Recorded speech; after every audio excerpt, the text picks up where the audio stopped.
Grompone, ¿qué origen es? Italiano del sur. Me parecía. Es un apellido italiano del sur, de la provincia de Salerno. Mi abuelo y mi abuela son del mismo pueblo, de un pueblito muy chiquito de Salerno. ¿Nunca fue a Italia? Sí, yo estuve en ese pueblo. Y fui muchas veces a Italia. Muchas veces, 6, 7, 8 veces. ¿Qué tiene de italiano? La comida. ¿La comida? Sobre todo. ¿Y qué más? Y supongo que el carácter la tradición. Hay muchas tradiciones italianas. Es decir, por ejemplo, yo nunca estudié italiano, sin embargo lo puedo leer de corrido, he visto teatro de corrido, puedo ver el cine de corrido, como casi que es la segunda lengua que domino mejor, mucho más que las que estudié. ¿Y por qué cree que es eso? Porque la escuché en mi casa, y porque iba al teatro, íbamos al teatro a ver compañías italianas y teníamos que leer las obras de antes y bueno, pero no recuerdo haber estudiado nunca, no sé nada de gramática, nada, soy analfabeto funcional, sí, pero bueno. En italiano, pero puedo leer de corrido y leer. ¿En qué año nació, no? 1939. 39, sí, un año difícil, ¿no? Poquitos días antes de que comenzara la guerra. Un año difícil para el mundo. Sí. Sí. Es más,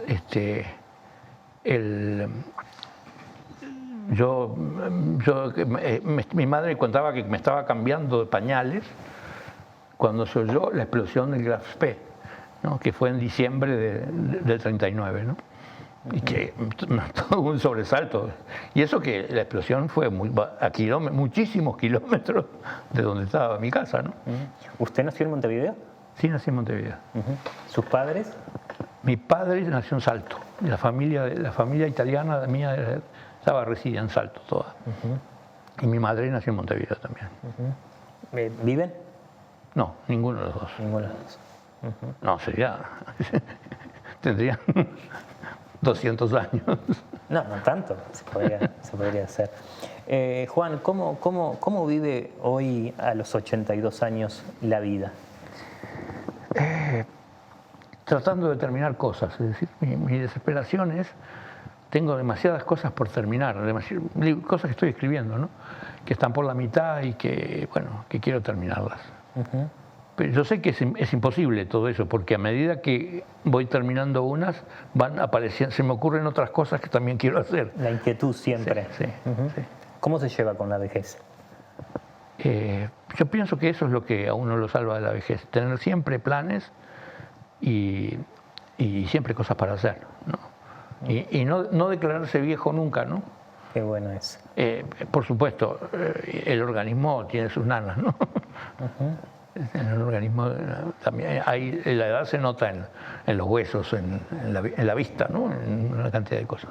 Tengo aquí asesinato en el Hotel de Baños. Sí. 1990. Sí.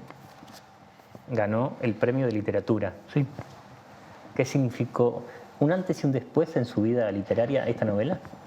Bueno, fue la primera novela que publiqué. Antes había escrito un par de libros, pero no eran un libro de textos sobre electricidad y un libro sobre el capital,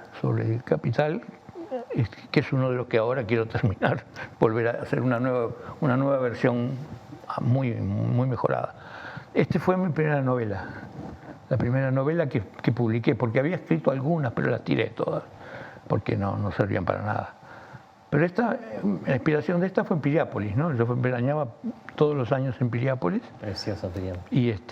Y bueno, fui recogiendo fotografías, imágenes, historias de Piriápolis, y entonces se me ocurrió hacer una novela para reivindicar la figura del empresario capitalista Piria, ¿no? que mucha gente lo trataba de alquimista y una serie de estupideces. ¿Qué le diría a las nuevas generaciones sobre ese personaje tan polémico? Bueno, hoy sería un Mallaoro. Si hay un Mallaoro en este país es Piria. Era de los hombres del 900 que hacían grandes empresas. Hay que ver lo que es comprarse toda la zona de Piriápolis para explotar el Cerro Pan de Azúcar y poner una cantera allí. Es decir, allí puso una cantera de granito hizo un pueblo para los trabajadores de la cantera, llegó a tener 500 obreros o más. Todavía el pueblo obrero sigue existiendo y se llama pueblo obrero. Esa cantera fue la que sirvió para las calles y los cordones de vereda de Buenos Aires y de Montevideo. Es decir, era exportador de piezas de granito, ¿no? Además, mi abuelo era picapedrero, de modo que también tengo un cariño muy especial a todo el asunto de todos esos trabajadores que trabajaban en la cantería de Piria, ¿no? ¿Le hubiese gustado vivir esa época? No.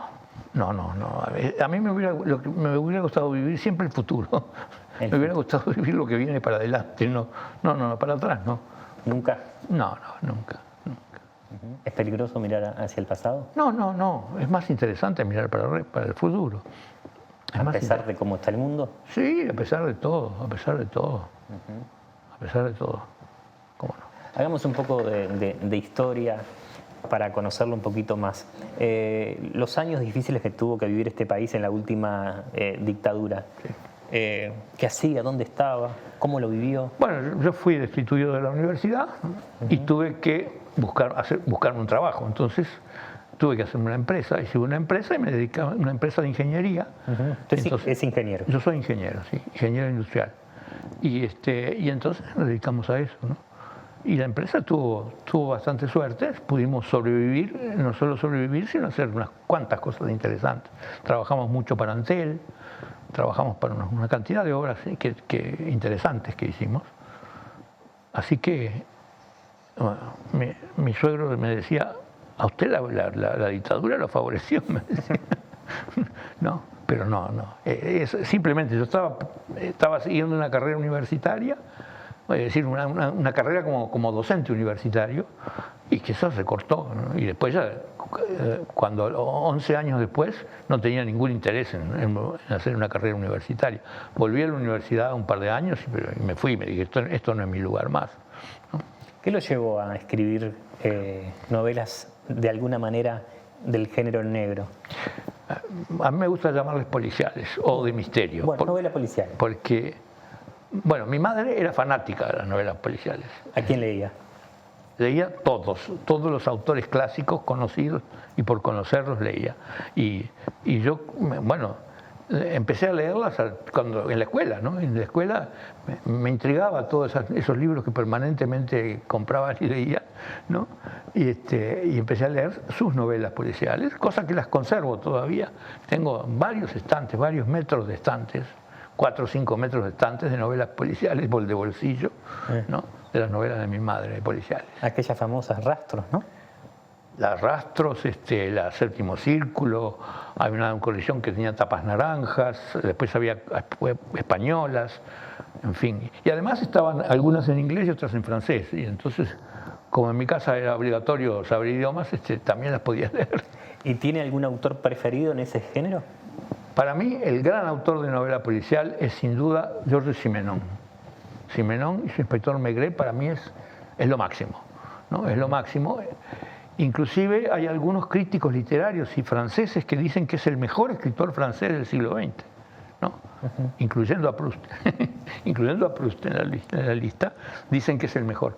Es una especie de Balzac, porque las novelas de Simenon comprenden a todas las clases sociales. Por ejemplo, las novelas de Agatha Christie siempre pasan en un castillo de una persona riquísima porque es un asesinato por plata, ¿no? En la alta aristocracia. Es cierto. Las novelas de Simenon pasan desde el hombre que vive en la calle hasta el presidente o el diputado, el ministro más encumbrado. Todo, en ese sentido tiene parecido a la comedia humana de Balzac. Por eso es que, y además escribió algo así como 150 novelas, ¿no? De modo que es un mundo, es el mundo de la mitad del siglo XX francés. Bueno, y yo lo considero que es el mejor de todos. El mejor. Hablemos de literatura uruguaya. ¿Qué lee? Poco. De literatura uruguaya muy poco. Más bien yo leo libros de historia de Uruguay, ¿no? Es decir, los libros que tengo en mi mesa de luz en este momento. ¿Pero no le gusta la literatura uruguaya? ¿No tiene algún autor preferido? A mí, en realidad, lo que pasa es que no me gusta mucho la literatura. A mí me gusta la novela policial, es decir, ese tipo de historias me Ese gusta. género. Ese género me gusta. Pero la literatura tiene que ser muy especial para que me guste. Hay obras que me gustan, pero son excepcionales las novelas. ¿Cómo cuáles? Saliendo de Uruguay. Y saliendo de Uruguay, por ejemplo, a mí me gusta muchísimo El Cuarteto de Alejandría, que lo leí varias veces. Sí, es una novela que no tiene nada que ver con una novela policial.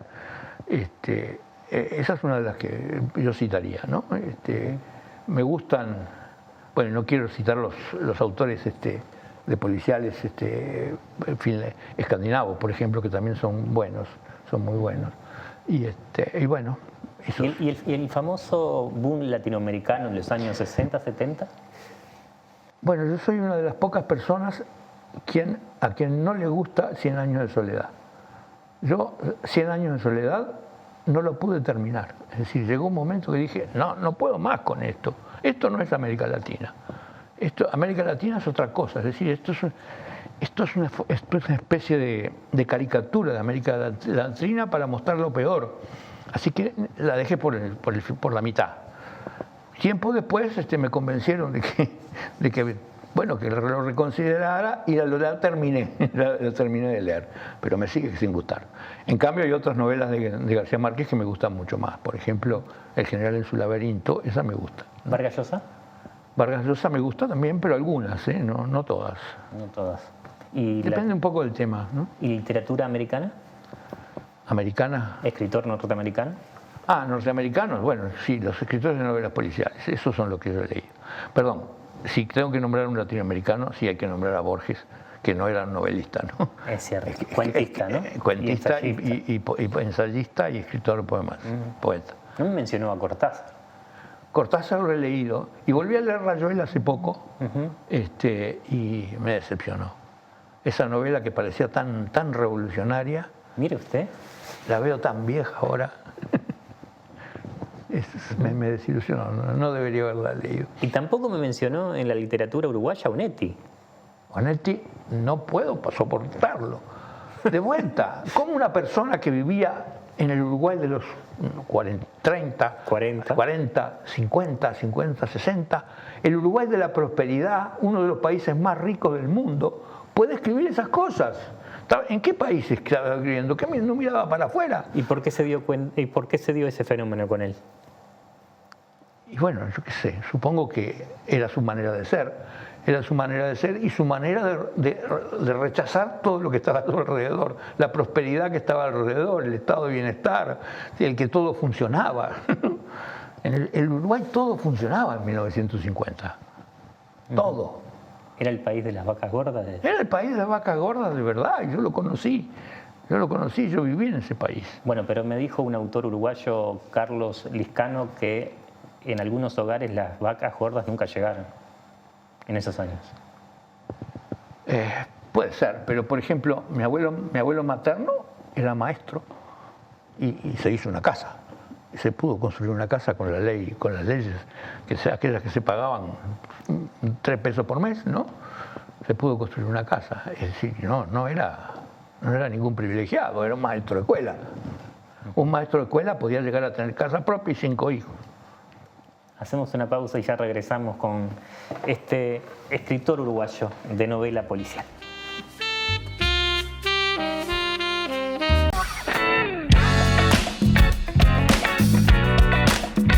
No se pierdan Último Bondi, una producción del colectivo Más Igualdad. Último Bondi. Míralo por Caras y Caretas TV. Si cada tanto te morís de espanto y casi miras como distinguido, si cada tanto acunas...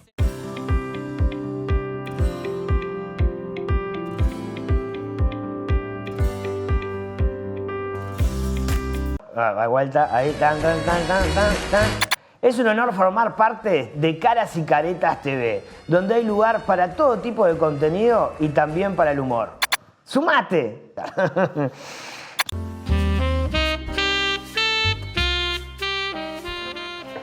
Rompone, ¿en qué hecho real no imaginario, real, le gustaría haber estado para después llevarlo a una de sus novelas? Un hecho histórico del Uruguay. Ah, del Uruguay. Sí. Ah, no, yo estaba pensando en el mundo y Bueno, un uruguayo y otro del mundo. Empiezo por el del mundo porque ese siempre lo pensé. ¿Cuál? Haber entrado a la Biblioteca de Alejandría. ¿No? Es decir, a la Biblioteca de Alejandría.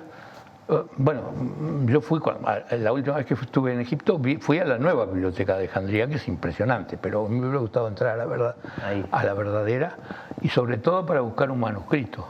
Era el manuscrito de Heráclito, ¿no? El que está perdido. Eso era, yo lo que hubiera entrado al bibliotecario, o al bibliotecario hubiera dicho, quiero el rollo de Heráclito. Bien, ¿y un hecho uruguayo? Un hecho uruguayo. Eso es más difícil.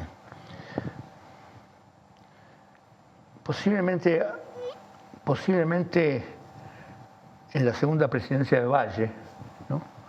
Para ver por qué Valle no hizo una cantidad de cosas que sus ministros le sugerían. ¿Cómo qué? Bueno, el caso más patente de todos es la electrificación del Uruguay.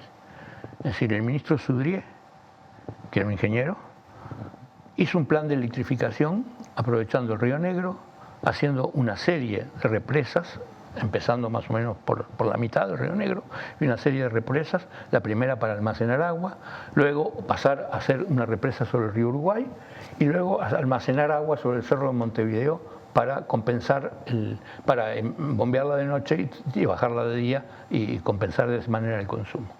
Es un plan completo de la electrificación del país, plan que todavía no está terminado. Y el primer paso de ese plan, que fue la represa del Rincón del Bonete, se empezó en el 37 o 38, cuando se llamó a licitación, y entró a funcionar en el 45. Es decir, ¿cómo puede ser que una cosa que propone un ministro para electrificar y que es una herramienta de progreso esencial, tarde 35 años, 40 en hacerse? Y eso que era el Uruguay, de las vacas gordas y donde había plata, ¿no? Me quiero quedar con Operación Culebra. Bien. Es una broma esa novela. Bueno, yo voy por los primeros capítulos, pero no tampoco tanta. ¿Eh? ¿Le contamos un poquito a la gente de qué trata? Bueno, técnicamente es una novela de ciencia ficción, Sí. porque fue escrita en el 18, en el 2018, y pasa en el 2019, de modo que en realidad es una novela de anticipación, por lo menos, ¿no? Y que pretende ver los problemas que se plantean, problemas que se iban a plantear por la candidatura, en particular del Frente Amplio, para las elecciones, ¿no?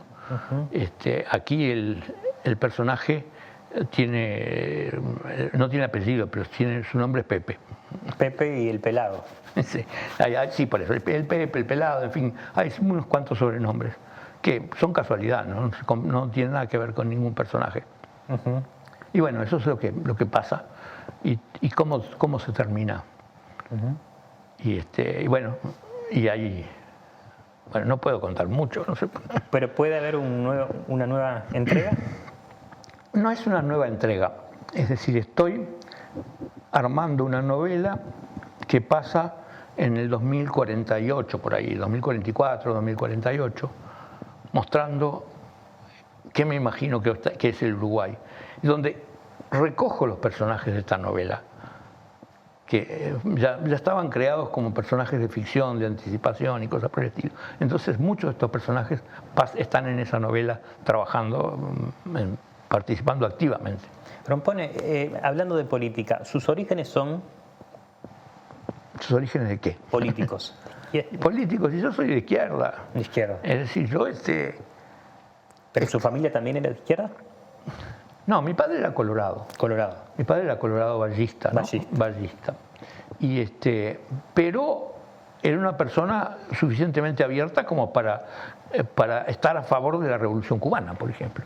Es decir, mi padre murió muy poco después murió en el 65, de modo que él vio no vio la decadencia de la Revolución Cubana, vio el esplendor de la Revolución Cubana. No, también ni siquiera vio la muerte del Che ni nada de eso, ¿no? Y él era, que consideraba que era una cosa muy importante que estaba sucediendo en Cuba. Es decir, que fuera colorado igualista no le impedía ver todo lo que estaba pasando en el mundo, ¿no? Y yo me declaro marxista desde chiquilín. Es decir, mi primer esfuerzo para leer El Capital fue cuando estaba a fines de preparatorios, al terminar secundaria. Al terminar secundaria intenté empezar a leer El Capital y no pude. No pude porque no entendía, no sabía de qué estaban hablando. Pero lo retomé después, ¿no? Lo retomé después a tal punto que en 1972 armé un libro sobre El Capital, ¿no? Un libro siendo una especie de visión moderna sobre el capital y una visión como se llamaban las leyes del capital, ¿no? Y fue publicado con tanta buena suerte que fue publicado 2 o 3 meses antes de que empezara la dictadura. La dictadura. Fue publicado en el 73. Bueno, ese libro fue publicado así porque Mario Otero me dijo, publicalo ya. Es decir, seguramente se daba cuenta de que se venía algo gravísimo, ¿no? Yo no me daba cuenta. Y ahora lo he retomado varias veces y ahora lo estoy retomando de vuelta para hacer una nueva versión ampliada y corregida con bastantes incorporaciones, ¿no? Eso es lo que quiere terminar. Sí, una de las cosas que quiero terminar. La otra es la novela que continúa esto. La segunda parte. La segunda parte de esto, en fin. Hablando de la política y de la izquierda, 3 personajes de esa corriente que usted respeta en la historia. En la historia. ¿En el país, en el Uruguay? En Uruguay. Bueno, yo respeto los esfuerzos de Arismendi, ¿no? Respeto los esfuerzos de Arismendi por hacer bueno, vamos a empezar por al revés. Vamos a empezar al revés. El fundador del Partido Socialista, ¿cómo que se llamaba? Frugoni. Frugoni me parece que es el primer gran hombre de izquierda que mantuvo una línea coherente, ¿no? Una línea socialista coherente. Es decir, fue el que enfrentó la división del Partido Socialista con la Revolución Soviética y la creación del Partido Comunista, ¿no? Es decir, que eso fue una decisión muy grave, ¿no? Esa decisión y esa escisión fue muy grave. Y el Partido Comunista estuvo dando vueltas y vueltas raras así hasta que lo tomó Arismendi, y entonces Arismendi tuvo una línea más o menos coherente, muy soviética, por supuesto, muy poco pro-China, muy soviética, pero creo que fue importante, hasta la dictadura, hasta que terminó la dictadura. Le falta otro. Y yo creo que a mí me parece muy bueno Michelini, ¿no? Michelini padre. Selmar. Me parece que era un hombre muy valiente como para pasar del Partido Colorado al Frente Amplio, por ejemplo, ¿no? Y valiente como para dar la vida, ¿no? Para dar la vida, sin duda. Así que también se podría mencionar. ¿Y 3 personajes de la historia? ¿De esa corriente? ¿Del mundo? 3 personajes de la historia, de izquierda y de izquierda. Sí. Y bueno, Marx, Engels y Rosa Luxemburgo, así, en fila. En fila. En fila, sí. Sin duda, ¿no? Sin duda. Los tres más grandes pensadores socialistas, ¿no? Socialistas y, bueno, de la izquierda, ¿no? Sin duda, Marx es el número 1, ¿no? Pero Engels y Rosa Luxemburgo también son personas muy fuertes, ¿no? Muy fuertes. ¿No me nombra Lenin? No, de ninguna manera. Lenin para mí estaba totalmente equivocado. La prueba está que la historia le demostró que todo lo que construyó no sirvió, no funcionaba. Lenin no era marxista. ¿No era? No, para mí no. Es decir, Marx decía, todo modo de producción se desarrolla hasta que se encuentra con contradicciones internas que le impiden seguir avanzando y entonces es reemplazado. ¿Qué decía Lenin? Vamos a destruir el capitalismo haciendo un partido de militantes profesionales dedicados, pero de dedicación total, de izquierda, que van a combatir y hacer la revolución.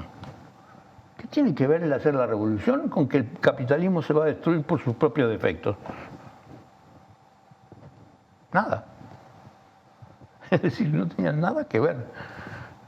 Es decir, Lenin lo que era extrapoló todo lo que decía el Manifiesto Comunista, que era una obra de juventud, pero no las cosas del Marx que estudió en Inglaterra, y que el Marx en Inglaterra, que estudió durante años y que finalmente empezó a escribir El Capital, era otro. Es decir, había descubierto lo mismo que descubrió aquel asesor de Clinton. Es la economía, estúpido, ¿no?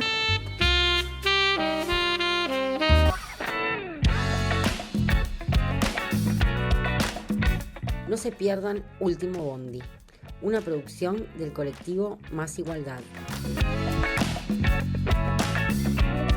Último Bondi. Míralo por Caras y Caretas TV. Si cada tanto te morís de espanto y casi miras como distinguido, si cada tanto acunas...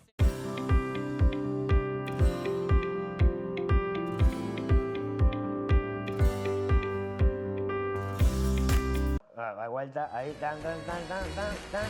Es un honor formar parte de Caras y Caretas TV, donde hay lugar para todo tipo de contenido y también para el humor.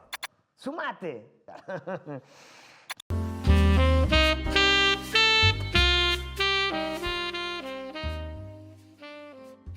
Principio que mira hacia el futuro.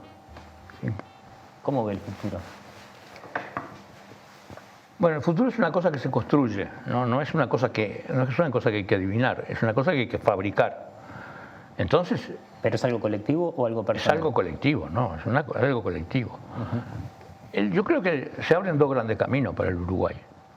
Es decir, un camino es seguir pensando que el Uruguay es un productor de alimentos, de materias primas y yo qué sé cuánto, que va a dar de comer a todo el mundo. Y no sé quién dijo que 30 millones, que le podemos alimentar a 30 millones de personas, pero no podemos alimentar a toda la población del Uruguay. Y el otro camino es desarrollar las tecnologías que son necesarias hoy para las cosas, es decir, las tecnologías de la información ahora y la biotecnología para dentro de 15 minutos. Es decir, la biotecnología y lo ha demostrado esta pandemia, ¿no? Ha demostrado la pandemia la importancia de la biotecnología, la importancia de tener el estable, la Universidad de la República y el Instituto Pasteur, la importancia del GACH, la importancia de hacer vacunas, la importancia de hacer detectores de COVID, todas esas cosas. Es decir, ese es el camino, es decir, la tecnología es esa, ¿no? Y además, por ejemplo, hay una resistencia a ver que se está fabricando carne artificial, ¿no? Y que no solo eso, sino que además avanzan los movimientos veganos en forma bastante clara, ¿no? Es decir, que puede llegar un momento en que la carne no sea un alimento apreciado, ¿no? Y porque las cosas pasan así, es decir, ya pasó con la lana. Ya pasó con el cuero, es decir, el cuero ya no sirve para casi nada, la lana ya no sirve para casi nada, ¿no? Ya pasó con el tasajo solo sirve para exportarlo a los cubanos nostálgicos, ¿no? Es decir, el Uruguay permanentemente ha debido reemplazar sus productos estrella, ¿no? Los cueros, el tasajo, la lana, la carne. Y ahora la celulosa. ¿Quién manda hoy en el mundo? ¿Estados Unidos, China, Rusia? Manda el capitalismo, del cual las dos grandes potencias capitalistas son Estados Unidos y China, ¿no?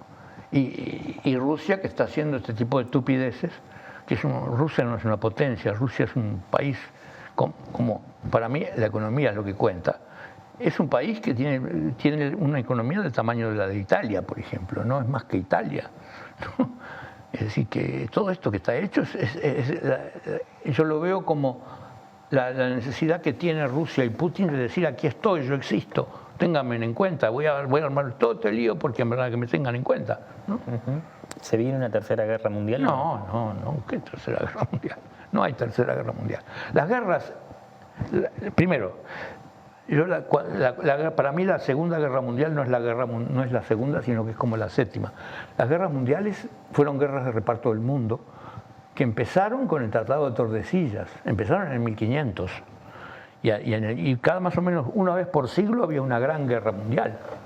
Hay una guerra mundial en 1700, hay una guerra mundial en 1800, hay una guerra y dos guerras mundiales en 1900. Pero todas eran por lo mismo, reparto del mundo colonial.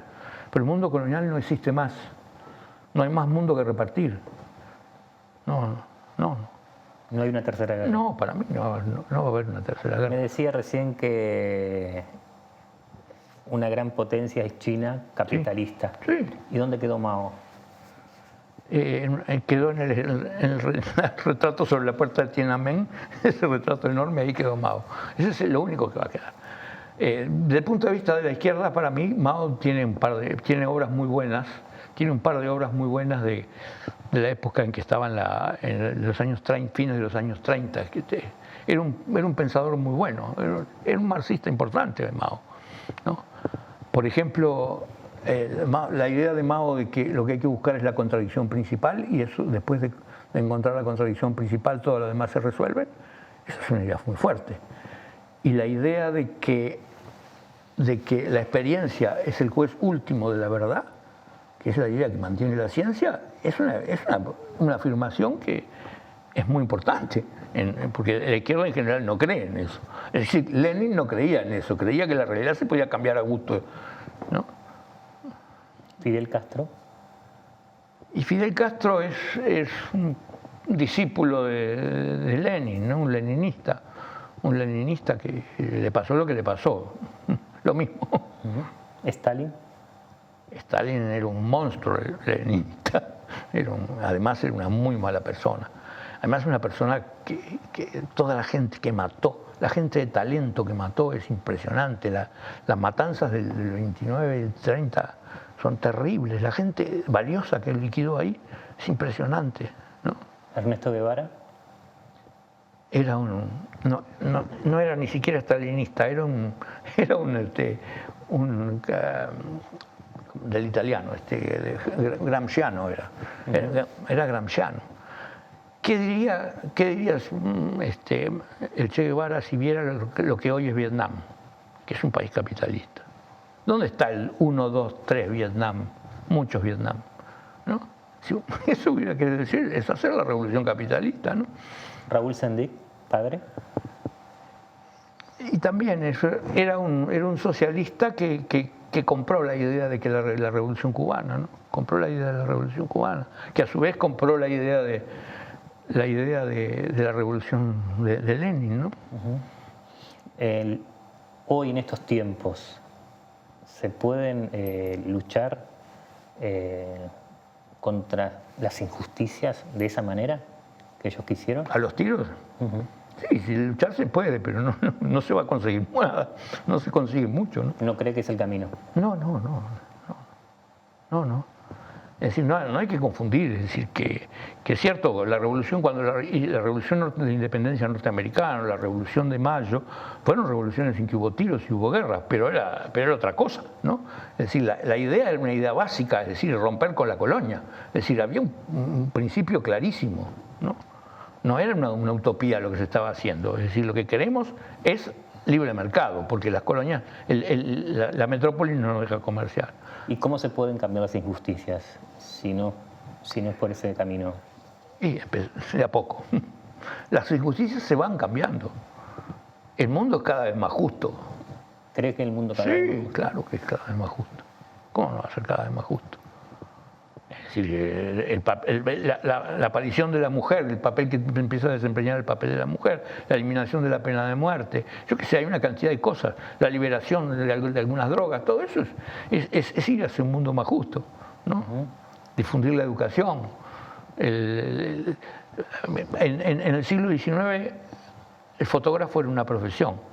En el siglo XX era una cosa para ricos tener una máquina fotográfica. Hoy cualquier persona en el bolsillo tiene una máquina fotográfica, ¿no? Así que es clarísimo que eso marcha. Pero eso también puede ser peligroso. No, peligroso no. La tecnología no es peligrosa, ¿no? La tecnología no es peligrosa. Puede haber mal uso, pero no es peligrosa. A la larga se acomoda. Muy bien. La última pregunta. Sí. ¿Qué hay, Juan, a este lado del paraíso? Y estamos de este lado del paraíso. Es esto, este mundo. Este es el mundo que hay al lado del otro lado del paraíso. Porque yo creo que el paraíso no existe. Muchas gracias por esta noche.